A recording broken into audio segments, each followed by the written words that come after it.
What's up, Schmoedown fans? Welcome back to the second episode for the week of Beyond the Schmoedown. I'm Star Wars competitor Andrew Dimalanta. And I'm Nicki Dimalanta. Going over last week's Throwdown, one of the bigger Throwdowns. I mean, it feels like every Throwdown has been huge. Yeah. This one is extremely big for the brand. Yeah. Because now they're advertising as co-main events.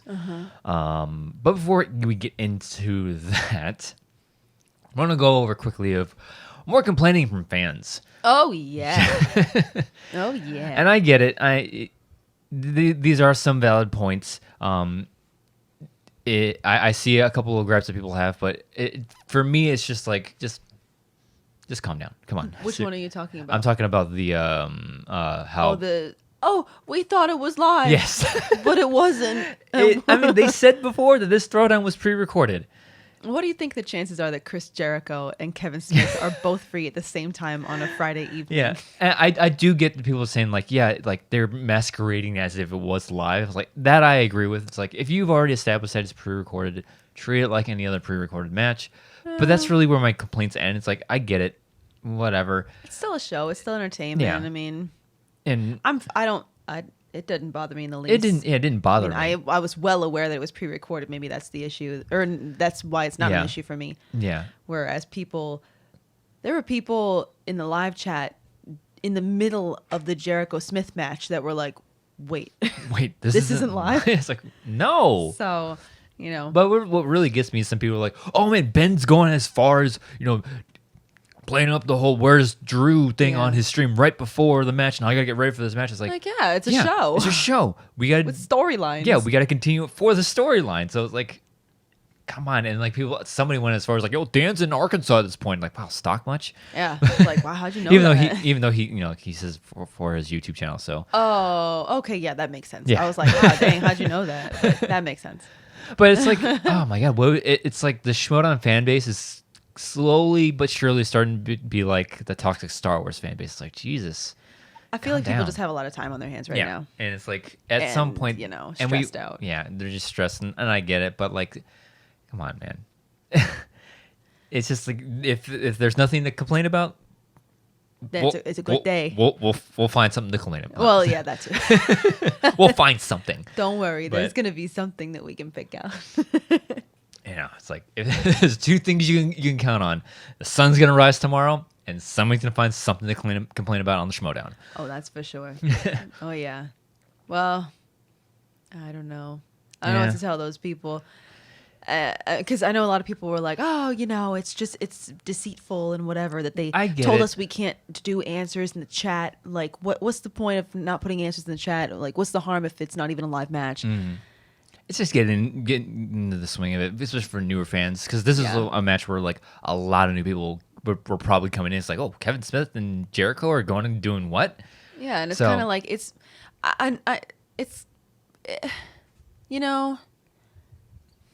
I was about to say something, but I feel like I'm gonna contradict myself. But what I was gonna say is like, a lot of people, one of the things people like to bring up is consistency and everything. Yep.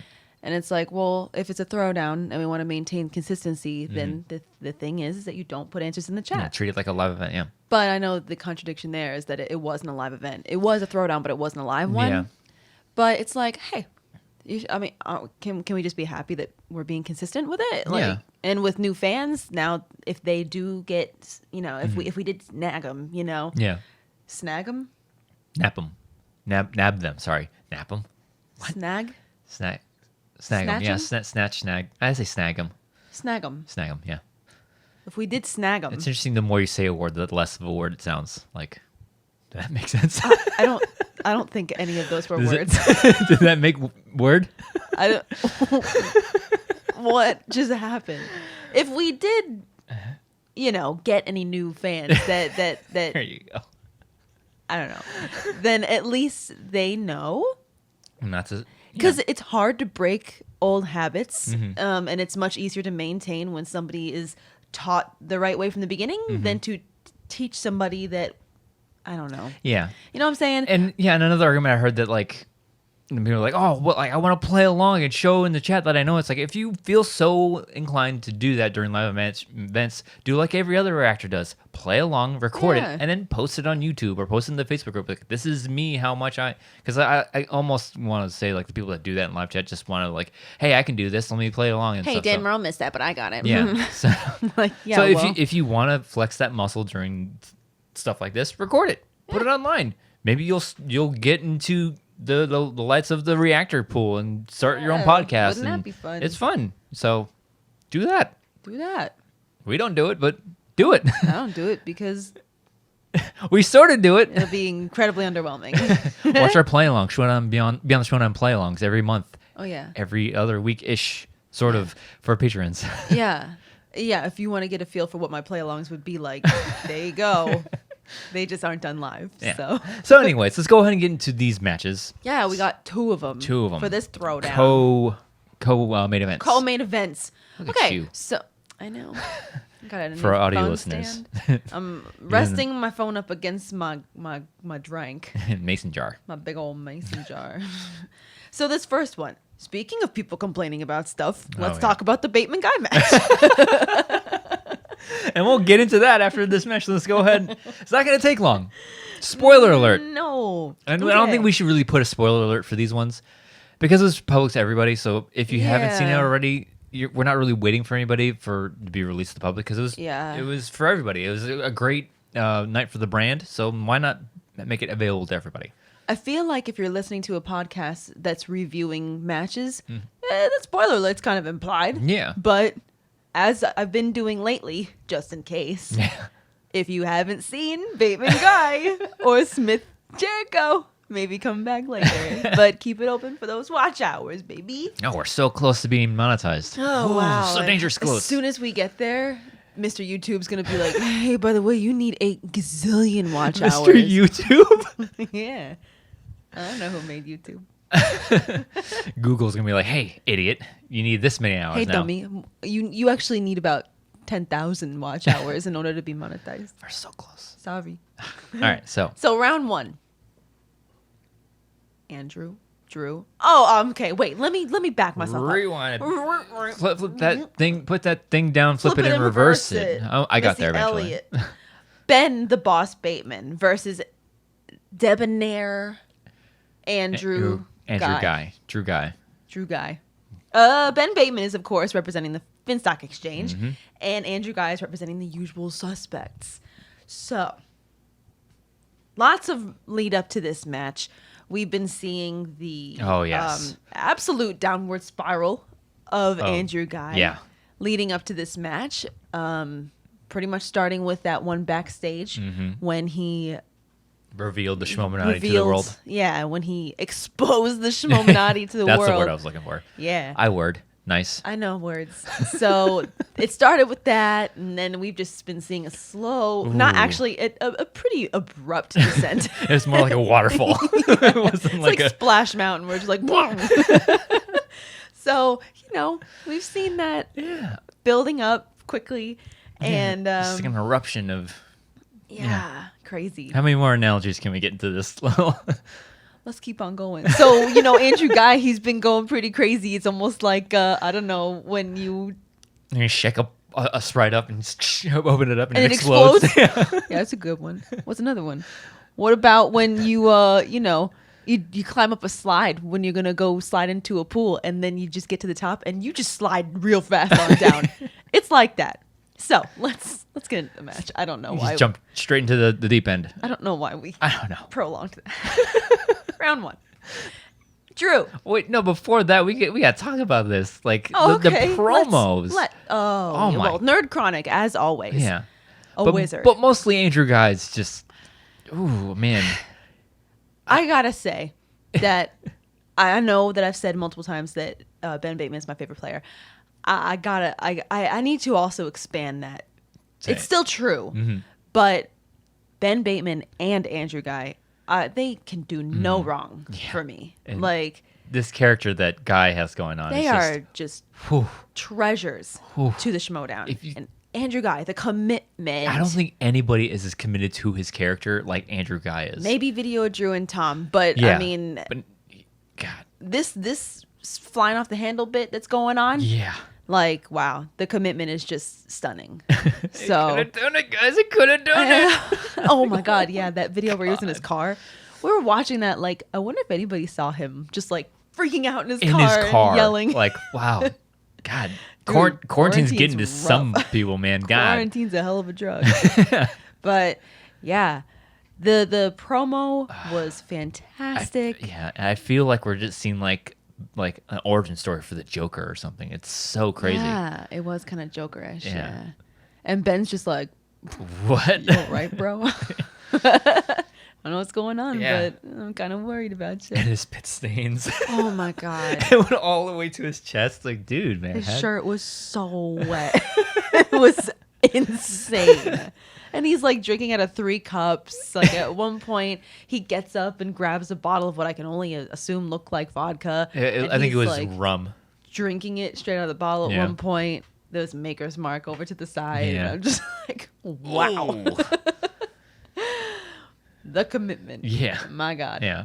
And and also Ben's whiteboard is It's insanely big. Comedically big. Like you couldn't spring for like $5 whiteboard on Amazon. Hey man, when you're the boss, you go big, you go home. It's All true. right? You got a big whiteboard, you got to write real big on it. So Hell yeah. it takes up half the frame. He's like, here's the answer, dummy. A tremendous whiteboard. So Round 1. actually round 1. There we go. Drew, he missed the first question. He also missed a rounders question, a witness, ghost town, and Ben Snowballs. got a perfect round. So Ben got a perfect round and he got the bonus question. Yes. So by the end of round 1, it was 4-9 in favor of the boss. Not looking good for Ben Andrew Ghai. the Bateman. Ben the Bateman. Round 2. Ben has Drew go first. Yeah. He gets Tim Burton and decides to stay with it. Just go with it. He had a 2-point miss. It got stolen. He went to multiple choice, got it. Another 2-point miss, stolen. So, Ben goes. Yeah, this is so rough. Because we know that Drew is better than this. Oh, yeah. And just for character, just to stay within the confines of the story, it makes sense for him to be slipping up like this. But I don't, does. And we'll get into this conversation a little bit later, but I don't see him going as far as letting the character disrupt his knowledge like this. No, yeah, we'll get to we'll that. get to it. So it's just right now, it's just like I feel like it's just one of those days. Everybody has them. Ben goes. He gets Harrison Ford, decides to stay with it. Mm-hmm. He crushed it. All right. So he had a perfect round 2. Went to multiple choice once, right? No. No? Oh. No. He I believe he had a perfect because he's saying that this was his first perfect game. He got 100% of the points available to him, including steals. Yes. So he ran through round 2, and one of his answers was Anne Heche, and I believe it was his second to last question, and the answer I think it was second last, and the answer was Anne Heche. He says Anne Heche. Heche. Yeah. Sam bounces in and decides to challenge. I have thoughts about this. He challenged that nobody has ever mispronounced it. Nobody has ever said that it was Anne Heche. It's always been Anne Heche. But Anne Heche, it's the way it's spelled, I think it's Heche. I don't know. So he said no one has ever mispronounced it as Heche. It's always been Heche. And so he issued the challenge. Yeah. They deliberated, and they came back and they were like, "Hey, it's a common mispronunciation to say Heche as Heche." So they overruled it, and Ben got to keep his points. I'm not sure what Sam's angle was, what his intentions. What his intentions were in issuing this challenge.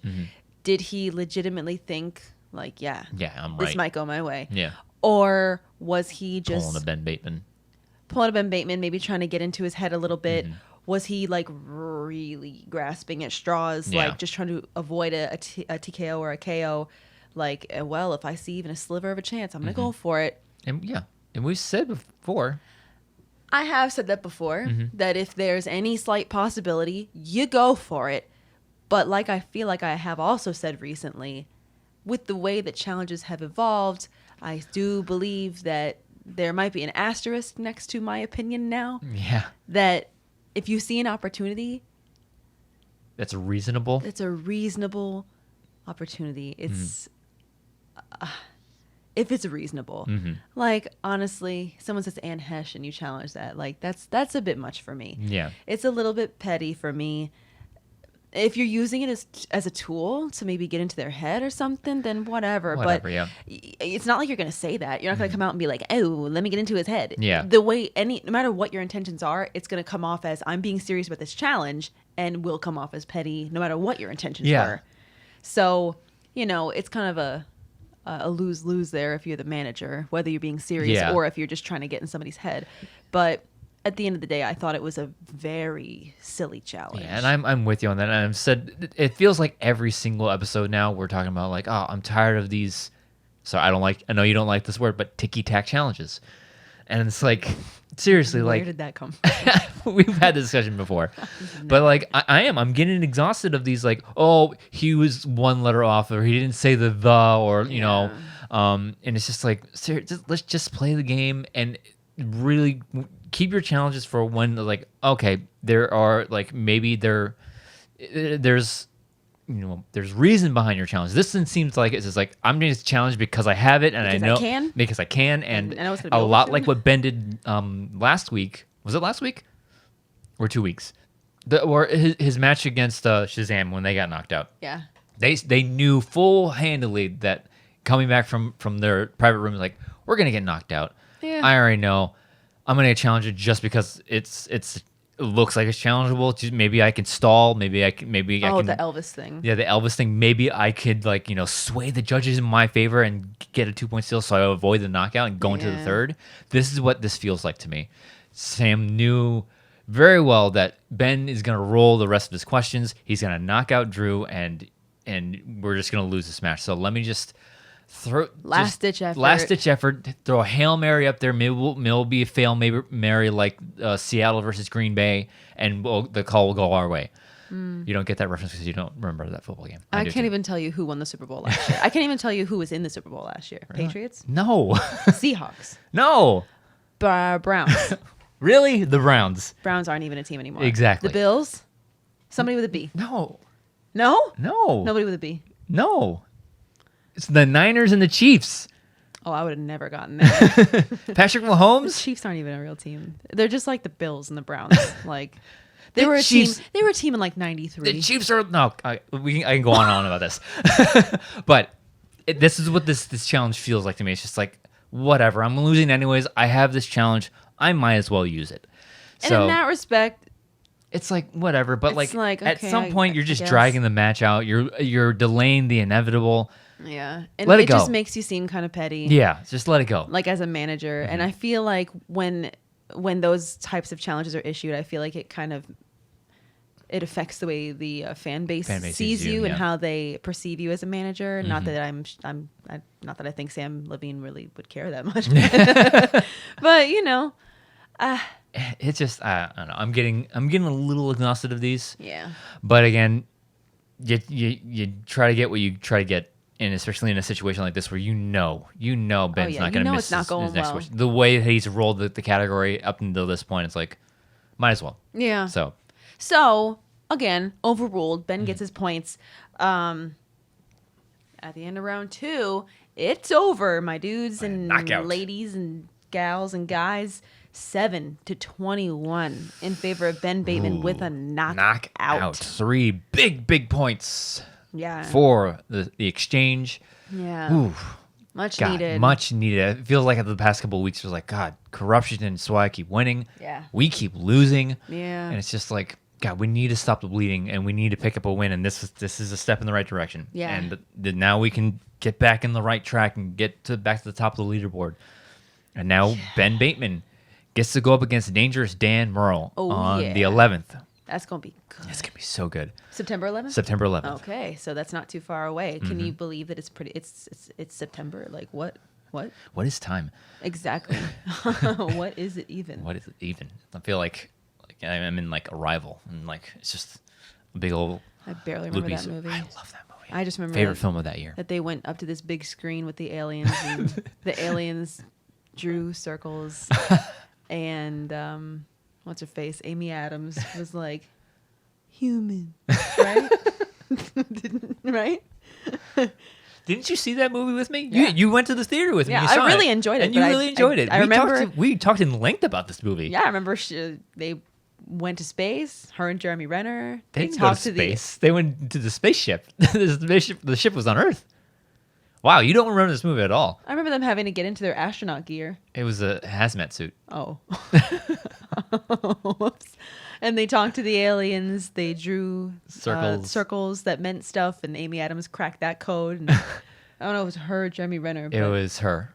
And then she was able to perceive time. I enjoyed it, but obviously not that Anyways, much, let's I get guess. back. So Ben Bateman is the new number one contender going up against Dangerous Dan Murrell on September 11th. This match... Ooh, this match. Good. And there's this whole, and we have to talk about this, with people complaining that, like, oh, we're just handing the exchange these points. Yeah. Oh, Guy threw like, that match. And I do not see it like this. No. And people are complaining that, like, the character work came first, and Guy just wanted to concentrate on, like, playing this character. And yeah, this is what happens when character work and storylines get in the way of the actual trivia and the actual game. I don't see it like this. You know, I don't see it like that. No. I get why they are saying that and why they feel that. Yeah. And that's valid. But I will never for 1 second believe that anybody would throw a game No. in this league. I feel like what happened, and I'll never know unless I sit down and talk to Andrew Ghai, but I feel like what probably happened that day is, you know, he is in the middle of a very active storyline. Yeah. In the Schmoedown, very active. People were really into it. He wanted to continue it and really immerse himself in the character.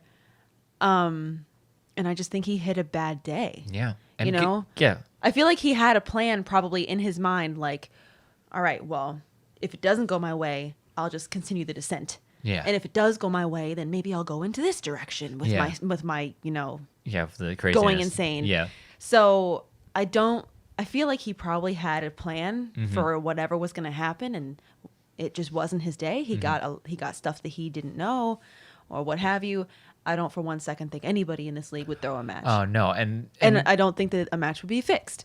Yeah. So, because that's ridiculous, and it makes me sad because I just know that if people do continue thinking that Guy threw this match or that it was fixed for Ben to win, it just totally invalidates Ben's win and the achievement that he got with having a perfect game. Yeah, and to fix a number one contender match is, I don't think they even think about doing that. No. And I just think it's just we've seen it happen we saw it happen with Who's the Boss. We saw it happen with other competitors. It just wasn't Andrew Ghai's day. And there's a couple of questions in the second round where he was like, yep, it's that answer. It's like, okay, yeah, so he clearly knows his stuff. It's just he's getting questions that he doesn't know. I mean, anybody remember when Ben Bateman went against Paul Oyama and decimated him? Yeah.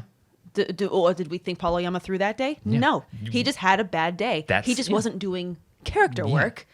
And because Andrew was, everyone goes, oh, well, see, this is what happens when you blur the lines and blah, blah, blah. I just think it was a bad day, and he was doing character work. Yeah, so all competitors have that same day with Oyama. Kalinowski lost the IG title, got knocked out. So it happens. And it's just unfortunate that it happened alongside of this amazing storyline that they're crafting. Yeah. And people want to see it that way. I mean, why? I don't get it, but... I do think it is possible for character work to get in the way. Yeah. AKA MODOK. Yeah. I do think it is possible for character work to get in the way of the game. Yeah. I just don't feel like that's what happened here. I just don't see it that, like, the character work is so intense that answers fall out of your head. Exactly. It's like you obviously do the prep work for the knowledge, but then also, like, Andrew Ghai he's an actor. Yeah. So he knows how to, like, drift in and out of character. And he's in his element. Yeah. Acting. Yeah. I mean, when you're with that title match or whatever with MODOK and the Patriots. Yeah. When you're sitting there trying to do a Russian accent and you're in a speed round, and because you're trying to be funny and be in this character, and you run out of time. That's your character getting in the way of the game. But that's not what happened with Andrew Ghai. I don't believe. And also, we brought this point up yesterday that the difference between digital matches and live matches and studio matches has an impact on the game, whether competitors or fans want to, like, acknowledge it or admit it or not, this new digital format not messes, but it has a factor in it that like Andrew Ghai is a performer. He thrives off of the audience. Off the audience. So it's like, and being someone that's competed in all three different environments, it's absolutely true that the audience can affect you. Playing from home is preferable because it's to come from my own home. But then again, I don't get to thrive off of the audience. And in my first match, oh my God, it's like, oh yeah, I feel good, like just like flexing my muscle right now. I don't get that when I'm at home. In the studio, it's a completely like different environment. The lights are so bright, and it does affect you in some way or shape or form. But Gucci was saying this as much on the Action Guys that the Finn Stock Exchange thrives off of the audience and being there face to face, big personalities. Yeah, and that's why a lot of these fan leaguers are coming in and having a lot of success because they're comfortable in this digital format. Can you imagine these people that are these fan leaguers that are coming in right now? If this was a studio match or a live event, and you have Dan Merle or John Roca or any other big names staring at you like here, like, hey, what's up, dummy? Yeah. Answer that question in 5, 4. It's exactly. like it's hard, especially not only the person you're going up against, but Harloff and Mark Ellis sitting 6 feet away from you, like, hey, you got 3 seconds left. Yeah. It's exhausting. It's taxing. So. Maybe that was something that went into it too. Like he wanted that thrill of audience members clapping and cheering, and maybe that was a factor that went into it. So so many different things you can look at. I don't see them fixing anything, especially a number one contender match. That's just dumb. And not to detract from any rookies win. Oh yeah, no, now and in the future. Yeah. Not to say that you only won because you're at home. That's not fair to say either. That's not fair to say, and that's not what he was trying to get at. But I don't want anyone to misinterpret it. It's just that it's a whole different element. And I'm not speaking from experience. He is, but I can only imagine that it's a different vibe. Yeah, it is. It's totally different. It's a different a big live event, a studio event, and a virtual event. All have their own pressure and they're all in their own unique ways. So it's kind of fun to think about some alternate reality, some bizarro world right now. Imagine if 2020, if Corona wasn't a thing and all these same exact matches were happening in the studio or in some big, event space. Yeah. Would they still happen the same way? Yeah. Would some people get a little nervous and choke up? So it's fun to think about. Like, do you think it would all happen the same? Yeah. Do we still have this crazy storyline with the Schmoedown, or do we still continue with the debonair that we saw in New York? Yeah. Who knows? Who knows? Who's to say? Who's to say? And we'll never know. Yeah. It's just kind of fun to think about. And I just think it wasn't his day. Yeah. Because we've seen Andrew perform very well.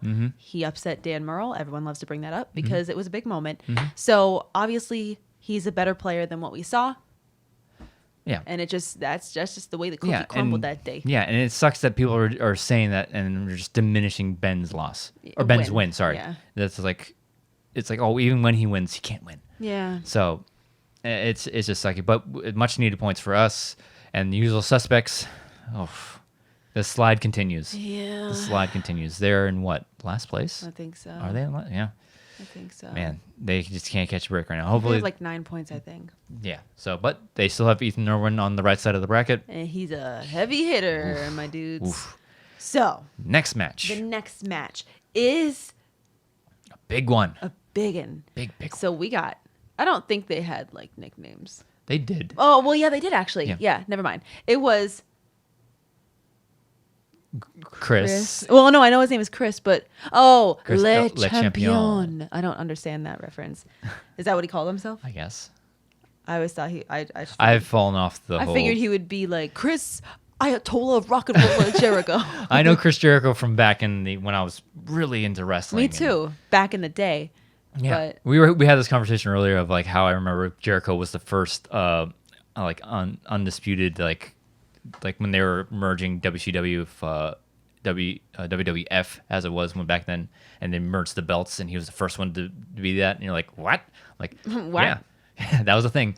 So that's when that's the era that I was a Jericho fan, and yeah. I don't remember that, whole, but like, I just remember Jericho, the Triple H's, the Hardy Boys, and that's the same era. Okay, That's like the tail end of that. yeah, Monday Night Raw, good times. Yeah.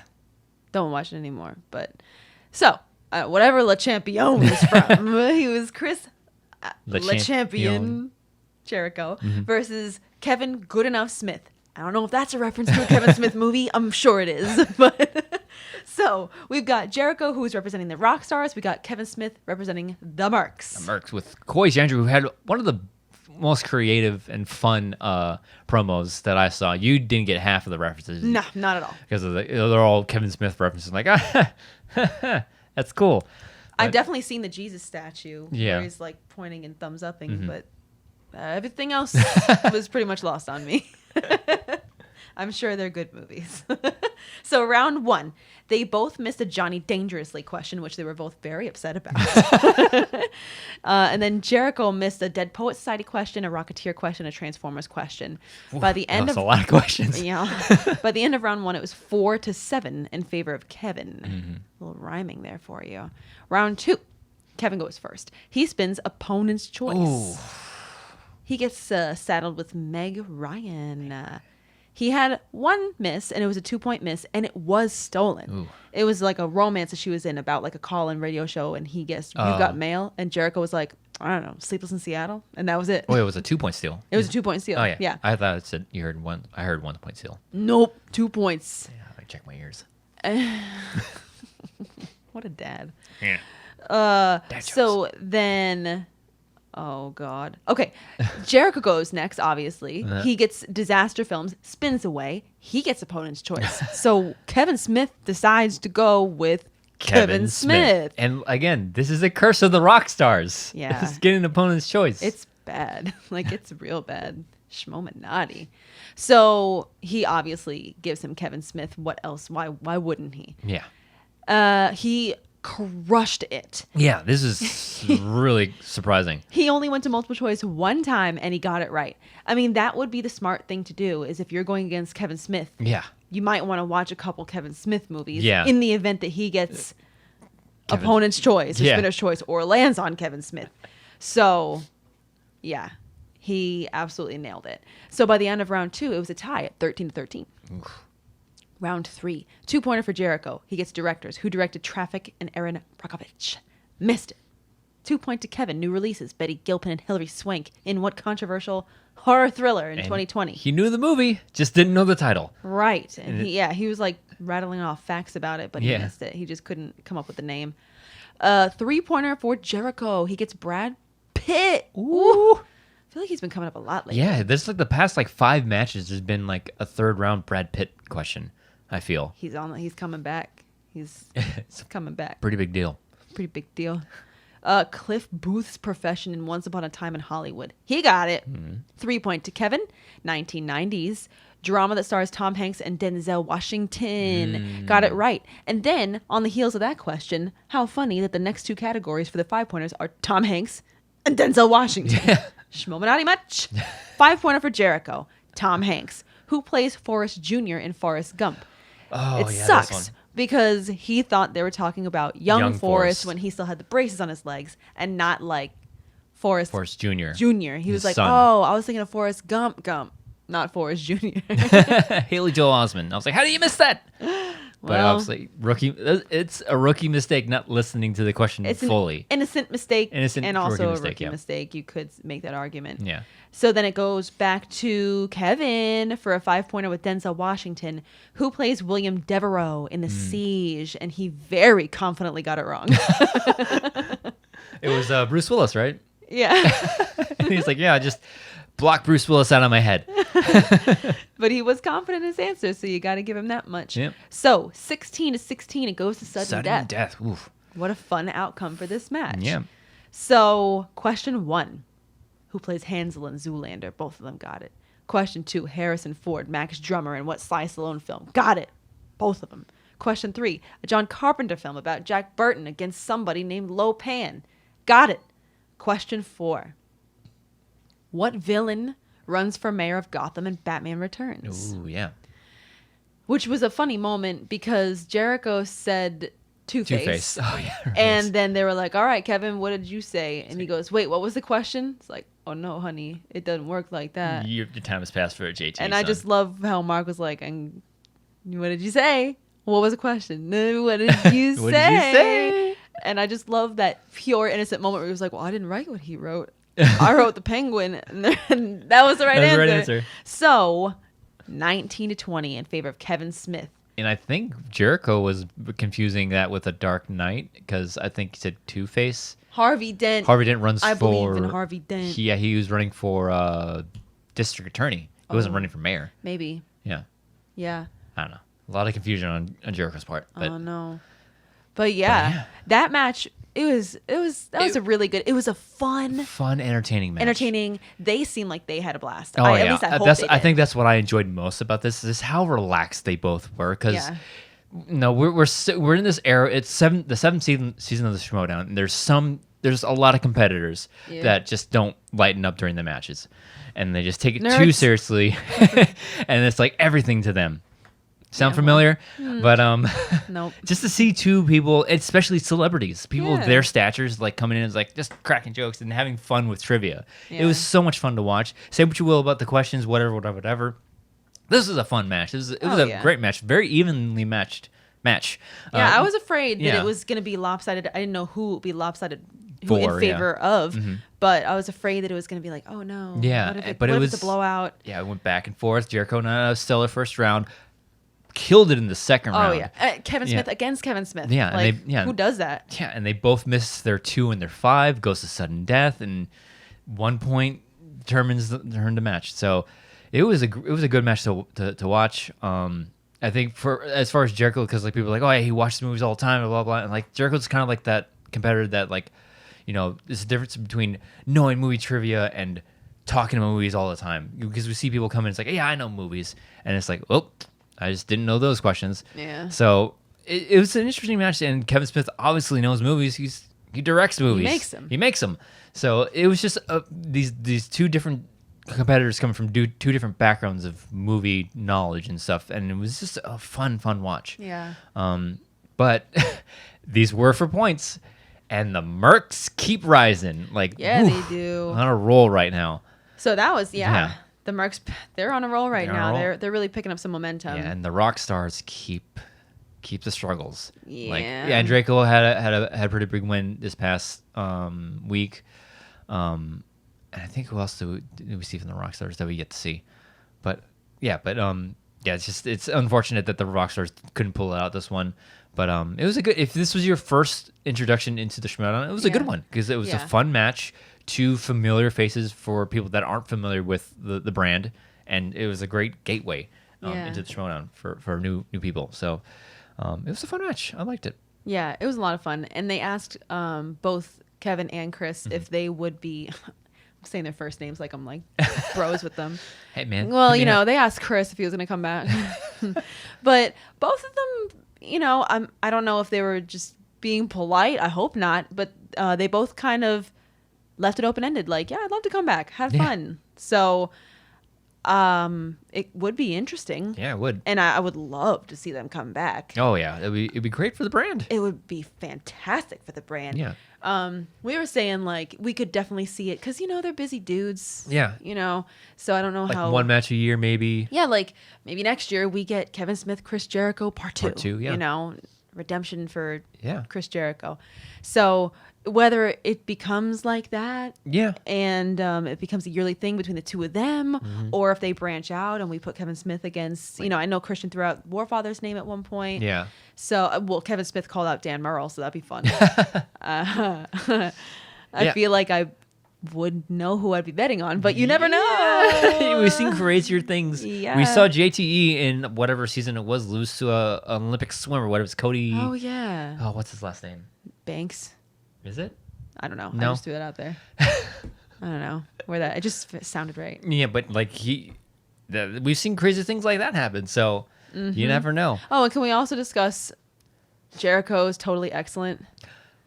So yeah, because Christian put a poll out there of replacing JTE. I don't think you'd do that to JTE. Personally, I voted on the poll on Facebook and Twitter, and I was like, no. I like for me, I would say no because it's named after JTE, and JTE. It's like, yeah, Jericho's got the star power behind the name and stuff like, but you're coming into to our house, so to speak. You know what I mean? And it's like JTE's he's a trailblazer. He shaped the game as we know it. Exactly. So, you named it after him because he shaped the game and helped change the course of how people play the game. So don't. It's like, all right. So like, are you going to change the Yodi Award?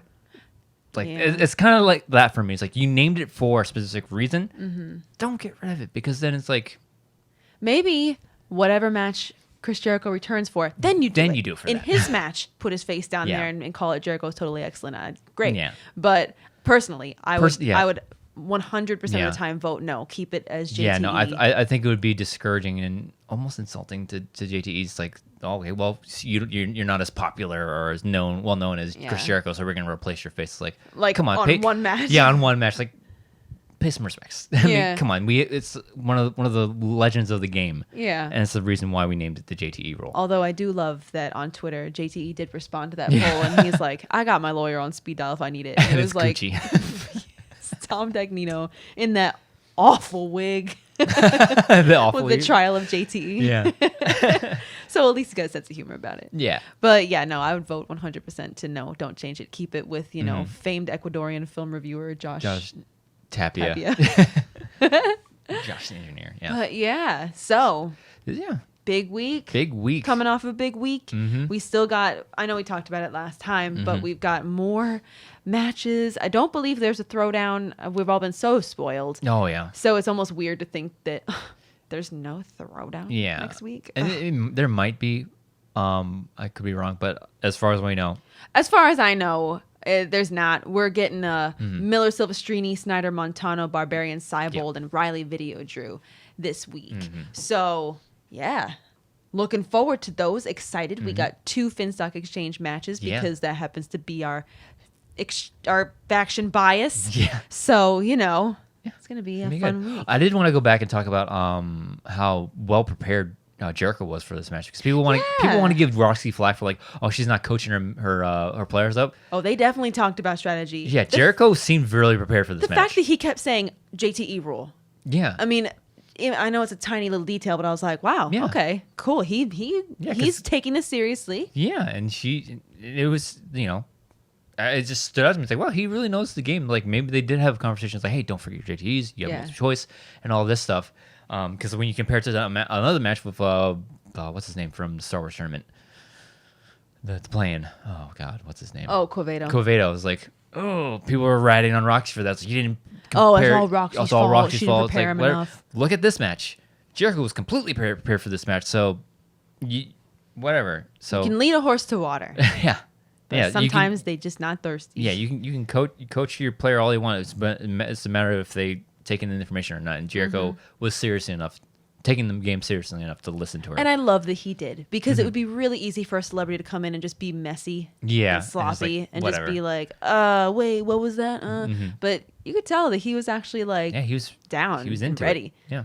So that was really nice to see. Yeah, I did enjoy that match, and it's 100% going to be in the running for match of the year. Do I think that it's gonna win? No, I don't think so. But yeah, in my personal opinion, it's like when you compare it to the other ones that should be nominated, it's like, I mean, I get why. I get why because the star power behind it, and it went to 4 questions to sudden death. Yeah, but like, when you compare it to the other ones, it's like, oof. Yeah. Like, and looking at these past 2, this throwdown, eventually, it's like I was more excited for the Ghai Bateman match. Same. But the match that I enjoyed more was this one, was the real main event. So I was like, wow. So like, just goes to show you how much I know about the Schmoedown. Hey, sometimes stuff happens, Hey, ish happens sometimes. I can't stand when people say ish. Hey, I can't swear on the show. True. Stuff happens. Stuff happens sometimes. Ish. But yeah, I think we're going to go ahead and wrap the show up here. Anything else that we want to go over before we head out? I don't think so. I'm sure there's plenty of stuff to talk about. But no. Not at the moment. I think we're good. I think we're good. I think so. So we're going back to the 1 episode a week next week, as far as I know. Unless there's a throwdown we're not aware of. Yeah, so that gets thrown in. Well, kind of glad because it's a lot of work. Just like It's a lot. it's a lot. To But do 2 it's shows. okay. It's okay. Not complaining about the content. No. Just Daddy's got to sleep like, sometimes. Oh my god, I gotta do makeup twice. Oh I got god. other stuff to do, people. I mean, normally I'd be slumming it around Yeah. the house. Not that I'm not dressed eloquently for the occasion, but I'm not too prepared either. I felt lazy enough. I didn't want to do my hair. I was looking over the footage for yesterday's show. My hair was crazy. I should have did my hair. Yeah. oh, that's why you're wearing it. That's I why just I'm wearing- realized you're wearing a hat. And with that, I think we'll wrap this show up. Nicki Dimalanta, where can they find you online? I was waiting for a zinger like that's it. Find me at Dimmy DIMMMYYY. As for me, you can follow me on Twitter and Twitch. Drew Dimalanta, DIMALANTA. If they're watching this on YouTube, Oh, well, then you just go ahead and like, comment, subscribe. subscribe. Subscribe. Subscribe. Can you spell it, please? Yes, I can. You're better than I am at spelling. Subscribe to the channel. And then you can also hit that bell icon over there in the corner, and it'll tell you when we do things on YouTube. Like, comment, subscribe. If you're listening to this on audio form on the Beyond the Schmoedown podcast feed, go ahead and rate us, please. And if you feel so inclined to support the channel and this show, other than like commenting, subscribing. Go ahead and head on over to patreon.com/Andrew and Nicki, NICKI. Become a member of what? The Squadron. That would have been embarrassing if I didn't know. The Squadron. The Squadron. Speaking of the Squadron, thank you to our Squadron captains, who? Tamor Butter. Oh, I thought we were going to ping pong back and Ferris forth. Mathana. Josh Estes. And Beat Or. Heck yeah. Thank you to our Squadron captains for your continued support. With that, we will end on this episode of Beyond the Schmoedown. Thank you for joining us, and we will see you next time.